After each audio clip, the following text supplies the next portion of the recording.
Hey, all, Scott Horton here for the bumpersticker.com. I created it but quickly sold to Rick so I could do this instead. In the decades since, he's made one hell of a great company. The bumpersticker.com makes digitally printed, photo-quality, full-color bumper stickers for your band or your business, as well as magnets, adhesive vinyl decals, and labels for products and industrial use, and your political cause or campaign, too. The bumpersticker.com also offers full custom graphic design for bringing your idea to reality.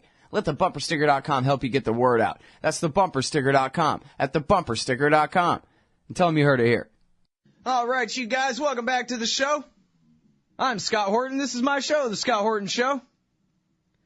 And we're joined by our friend Greg Mitchell, blogger at The Nation magazine, thenation.com, and author of probably about a third of the books that have ever been written, including Atomic Cover-Up, 2 U.S. Soldiers, Hiroshima and Nagasaki, and the Greatest Movie Never Made, Hiroshima in America, So Long for So Long.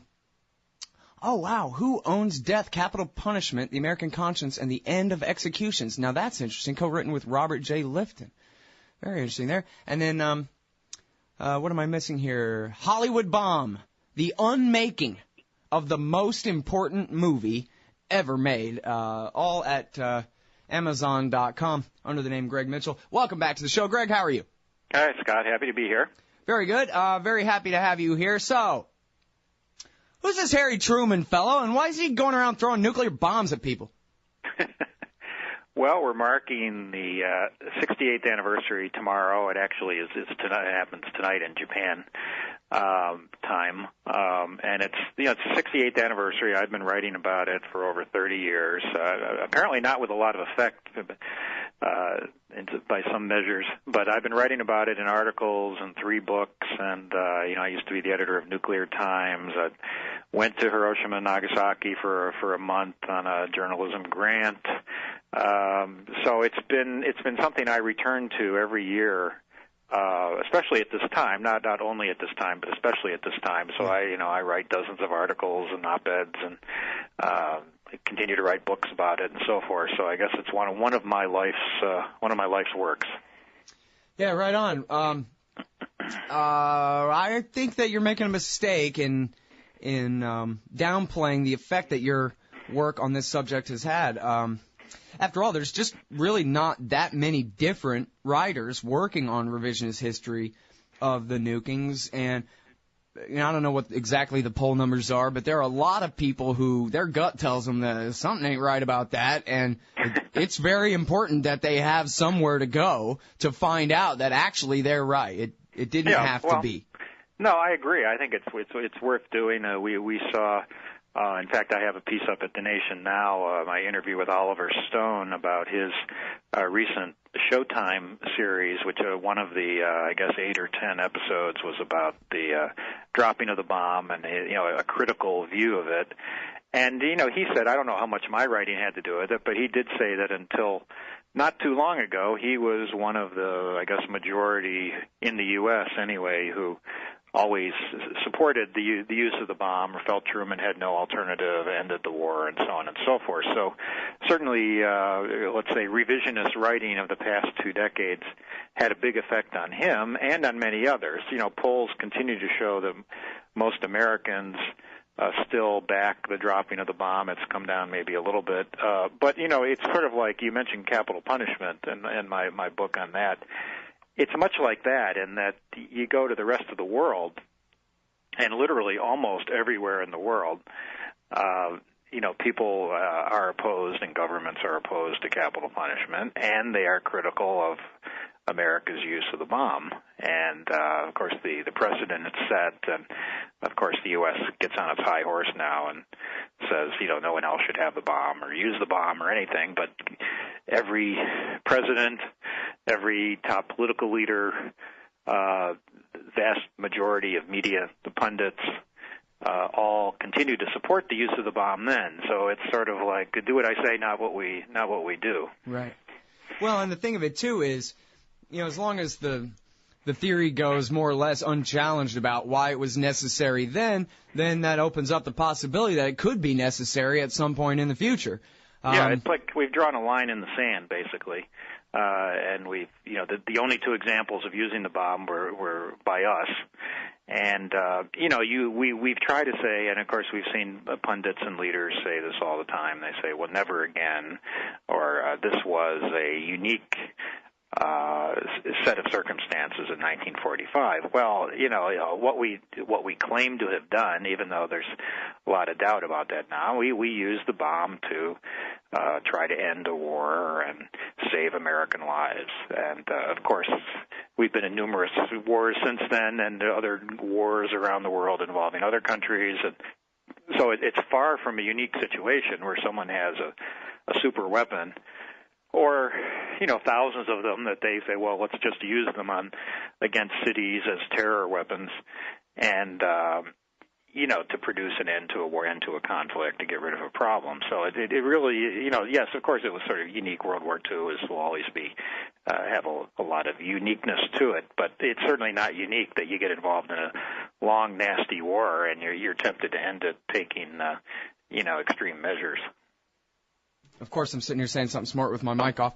You can only speculate, but it sure looks like they would have used nukes in Korea if it hadn't have been for the fact that the Russians had them too, and it would have escalated into a real war between us and them. Yeah, it's possible. There's a lot of history on near misses, threats. Nixon, Kamoy and Matsu, the Madmen theory, where Nixon wanted everyone to think he might use them in Vietnam. And so on and so forth. And, of course, we have a situation today with various hot spots. Pakistan has the bomb. Israel has the bomb, so forth. So it's, I keep writing about it every year because, I do feel that we still have a first-use policy. It's very quietly, America still has a first-use policy, meaning we reserve the right to use the bomb first, not just after we're nuked. And, there's a precedent for using them. So in terms of my issue with it, as long as in America we continue to defend the use of the bomb, then it sets the scene for using it again. And right. There have been surveys in the past, like in terms of Iraq War and the first Gulf War and things like that, when people have been asked, if we need to, should we nuke Saddam? And again, 50% or whatever the number was said, yeah, okay, if we have to, okay. So it's certainly not embedded in the American conscience that it is really totally against to use nuclear weapons against people and cities. And that's, what I keep coming back to on Hiroshima is, the direct targeting of the city, of the center of a city that was filled, the vast majority were women and children and old men and women, targeting, tens of thousands to die. We didn't target the industrial corridor. I mean, I've been to Hiroshima. The industrial corridor is out towards the harbor. We didn't target the one military base there, which is a little bit off-center in the town.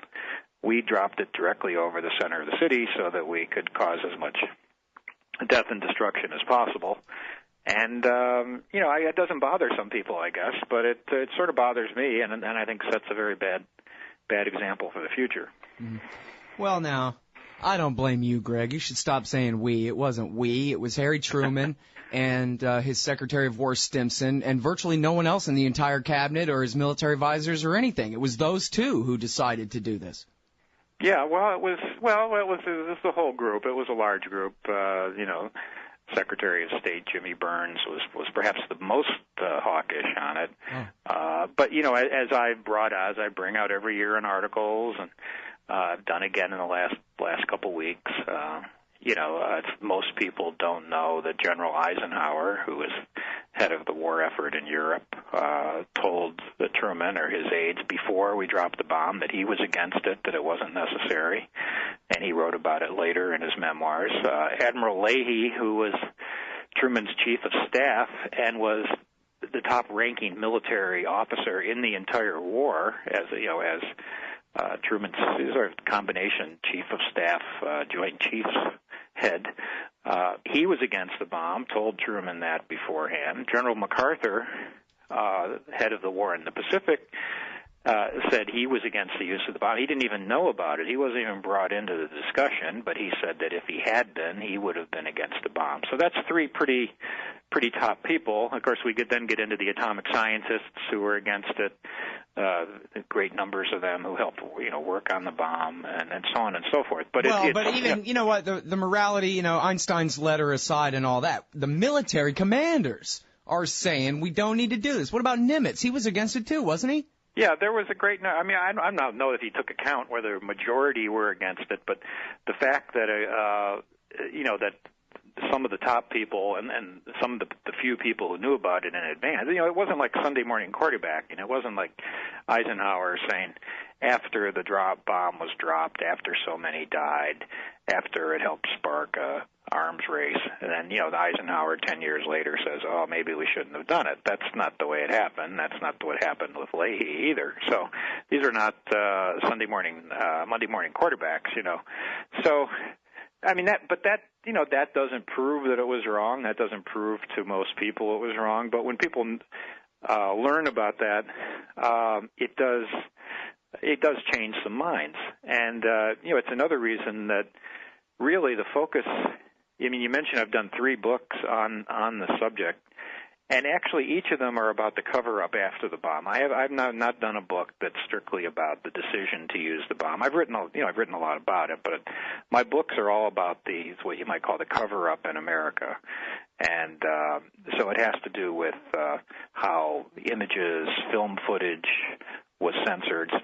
Film footage shot by U.S. military was suppressed for decades that showed the true effects of the bomb.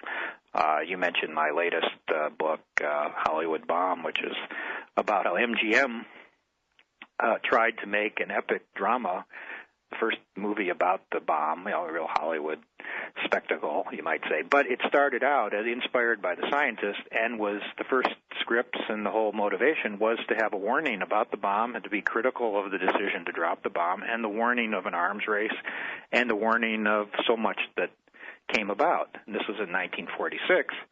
And, when the military and the White House found out about it, then they directly stepped in and censored the movie, had the script rewritten. Truman even had his character rewritten and scenes changed and so on and so forth. I mean, it's a wild story. I'd really recommend it to anyone who's interested in kind of a Hollywood yarn, but with the very, very, very serious side of this cover-up, which is part and parcel of the whole thing. It wasn't just like a little episode from Hollywood. It was part of an overwhelming, decades-long suppression of the true facts about Hiroshima, the true effects of Hiroshima, and in some ways continues to this day. But in any case, it's sort of what motivated my writing for all this time.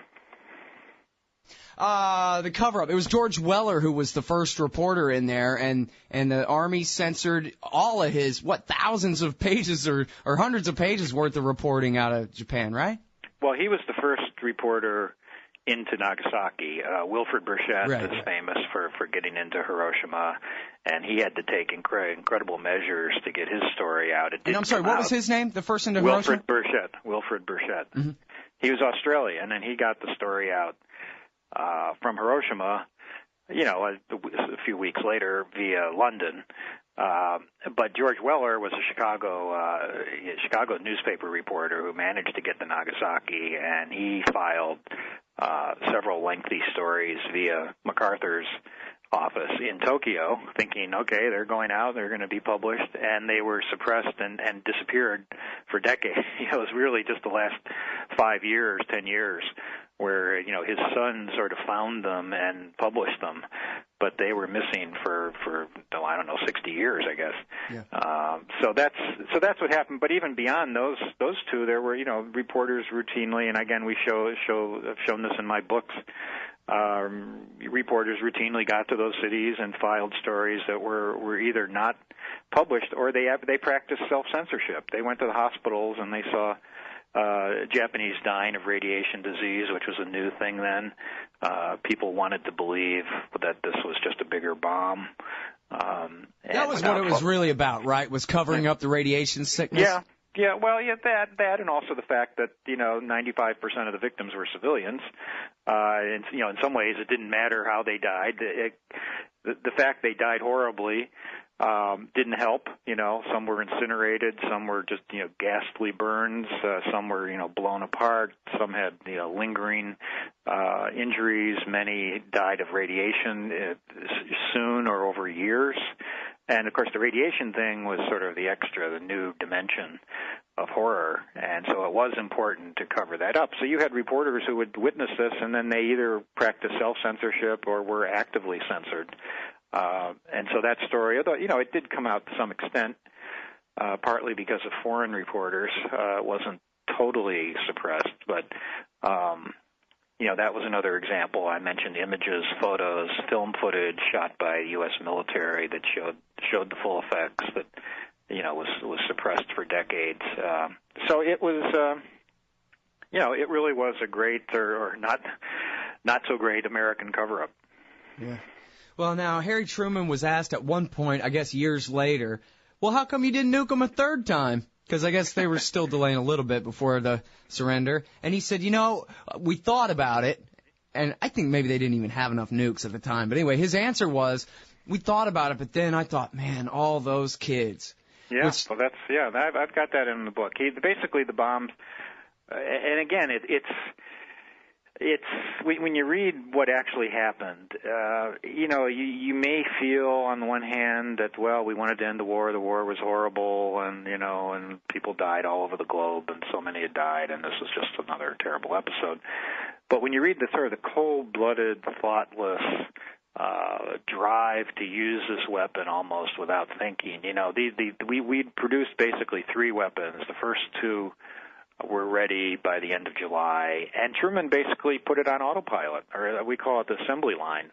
He basically said, keep using them. Of course, there were only 3, but keep using them until Japan surrenders. So there was an order to use the bomb against Hiroshima, which was number 1 on the target list. But there was no specific order to use the second bomb. It just was, okay, if it's ready, use when ready. There wasn't, let's give Japan a week to surrender. I mean, they did surrender after 8 days, and of course, Russia's entry into the war had as much or more to do with it than the bomb, which most Americans don't really know. But well, talk a bit about that. There was actually a piece at foreignpolicy.com. The early thought is just that we had it basically on assumption. So there was no thought about pausing, stopping.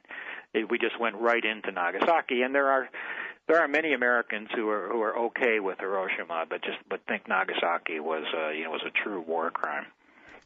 Oh, that's interesting.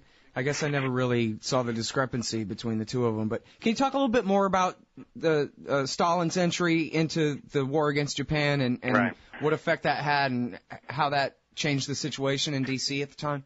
Well, I knew before I knew much about the subject, going into my adulthood, and certainly as a kid, it was always said. What I always thought was told was, Russia wanted to get in on the kill. We nuked Hiroshima, and then the Soviets, they wanted to get on the kill. So then they declared war on Japan and so forth. But history tells us, and this is not debated. This is not revisionist history. There's absolutely no question that the U.S. Wanted and asked and demanded that the Soviets enter the war against Japan after the defeat of Germany. And Stalin said, yeah, sure. I mean, I'm sure he wanted to, but they didn't need much convincing, but they had to, move their giant armies to the east and so forth. And, Truman even went to Potsdam to nail that down in late July, and Stalin confirmed, yes, we're going to enter around August 7th.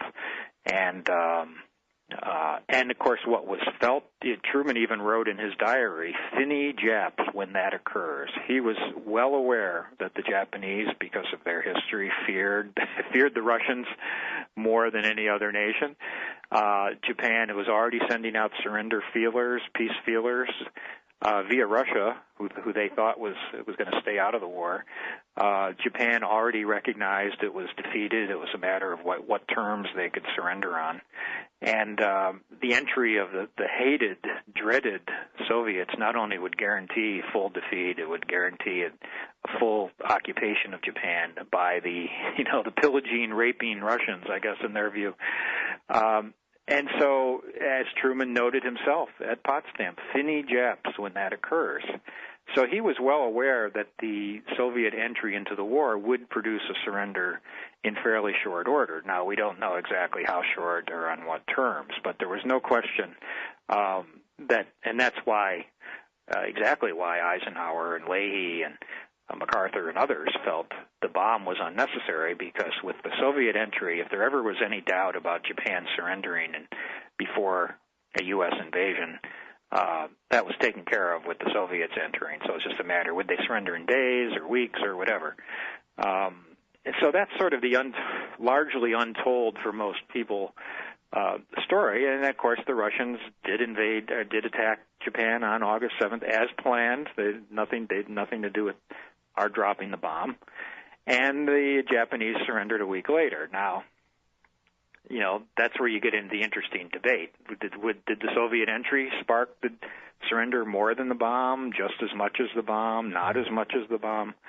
But in the view of most Americans and media figures and political leaders, the Soviet entry was meaningless. We dropped the bomb, Japan surrendered. So that's a great subject. Well, to most Americans, the Russians weren't even in World War II at all. America won that war. Well, they were our allies, believe it or not, and that's why there's Eastern a great Front. debate. What Eastern Front? Everybody knows that the war was D-Day, and then we won. Right. Well, the other thing is just in term, and again, this is a very interesting debate. It's not a black and white debate. The whole question of the post-war arms race. If we had told the Russians about the bomb earlier, if we had Truman, instead of rushing to use the bomb and then feeling, hey, we're going to bully the Russians. Yeah, I mean, there are a lot of so-called revisionist historians who boil it down to, and I've never been in this camp completely. They boil it down to Truman knew we didn't have to use the bomb, and he only used the bomb to bully the Russians. It wasn't the last shot of World War II. It was the first shot of the Cold War, and that's true, of course. But I've never believed that Truman simply sort of said, "Oh, I don't have to use the bomb. I just want to, frighten the Russians." I think he felt a lot of reasons to use the bomb, including the $2 billion the U.S. had spent for one thing, and just we use it. It's going to help us dictate the terms. Russia, but also in other ways. So, and that's I'll just funny. mention We spent so much money making these nukes, we got to use them. Yeah, well, that was a feeling. Again, you can't boil down the use of the bomb to one thing, and some people like to do that, and I think there's like 5 different reasons, and you can then debate, was this 50% of this or 30% of that or whatever, and a lot of it was just thoughtlessness, and why not? Or I don't want to think too deeply about the fact. I have a piece coming out tomorrow that is basically talks about how even in crafting Truman's first message announcing the bomb, they went to great pains, this is on August 6th, of painting Hiroshima strictly as a military base. They even used the word, we dropped the bomb on Hiroshima, a military base. When we dropped the bomb on Nagasaki, we claimed it was just a naval base. We didn't, even though they knew, they were well aware of what we were doing, that was, virtually the first words of the nuclear age was a lie, which was we dropped it on military base, not on a city of 350,000, the vast majority of people, women and children and old people. So we wanted to make it think like this was a military operation against a base maybe out in the suburbs or something. Right. So it was a lie from the start. And the only other thing I'll mention is that the other factoid or fact that most Americans aren't aware of is they know that we let Japan keep their emperor. We know that MacArthur came in as kind of a sub-emperor. We know that the occupation went very smoothly, and MacArthur was photographed with the emperor and so forth.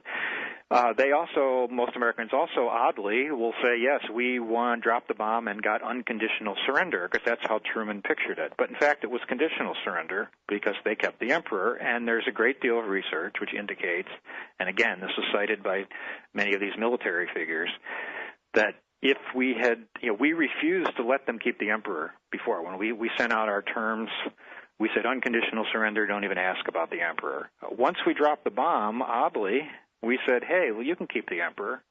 So there's, a great deal of claim that if we had signaled in advance that they could keep their emperor, and of course, knowing the Russians were coming in, then they would have surrendered in the same time frame. So that's another, bit of historical information. It's fact. It's not disputed. That has to factor into if America had an honest debate about the use of the bomb, rather than the same slogans and myths. And, we still hear the overwhelming voice still in this discussion are it used to be the veterans, now it's the veterans and their children and descendants who will just shut down any argument by saying, Grandpa said if we hadn't dropped the bomb, he would have had to invade Japan and might have died. Mm-hmm. And, I've always respected that view. I think it's one view. I think it's, it's not irrelevant. But the fact is the soldiers in the trenches in the Pacific didn't have the faintest idea what was going on in the Pentagon. They didn't have the faintest idea what was going on in the White House. They didn't know about Japanese peace feelers. They didn't know about unconditional surrender. They didn't know about the Russians coming in. So it's an emotional view, which right. is valid, but it shouldn't be the overwhelming, after 68 years, the main view, because people in the foxholes don't know what's going on in the war effort and the peace feelers and options and so on and so forth. So that is still the overwhelming. I don't mind that being an argument, but it shouldn't be the overwhelming argument when there's so much historical research that should be relied on. Right.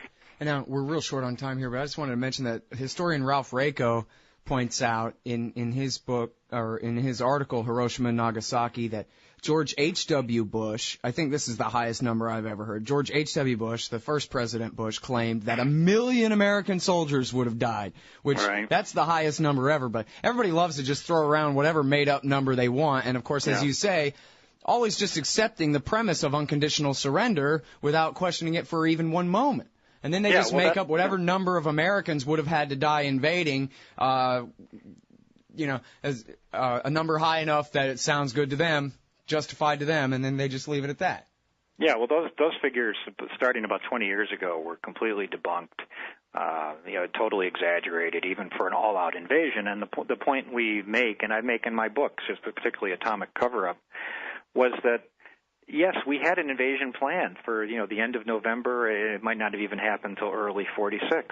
There's no question of that, and there's no question of it would have involved a lot of forces. There's no question that many would have died. But the fact is, would we have gotten to the end of 45 needing to invade? That's the question. Right. Probably not. All right. Thank you very much, Greg. I appreciate it as always. Sure. That's a great Greg Mitchell, everybody. He's at thenation.com. He's the author of Atomic Cover-Up.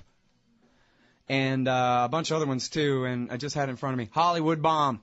Hey, y'all, Scott Horton here for WallStreetWindow.com. Mike Swanson is a successful former hedge fund manager whose site is unique on the web. Subscribers are allowed a window into Mike's very real main account and receive announcements and explanations for all his market moves. The Federal Reserve has been inflating the money supply to finance the bank bailouts and terror war overseas. So Mike's betting on commodities, mining stocks, European markets, and other hedges against a depreciating dollar. Play along on paper or with real money, and then be your own judge of Mike's investment strategies. See what happens at WallStreetWindow.com. Hey, all, Scott here, hawking stickers for the back of your truck. They've got some great ones at LibertyStickers.com. Get your son killed, Jeb Bush 2016, FDR, no longer the worst president in American history, the National Security Agency, blackmailing your congressman since 1952, and USA. Sometimes we back Al-Qaeda, sometimes we don't. And there's over 1,000 other great ones on the wars, police, state, elections, the Federal Reserve, and more at LibertyStickers.com. They'll take care of all your custom printing for your band or your business at thebumpersticker.com. LibertyStickers.com. Everyone else's stickers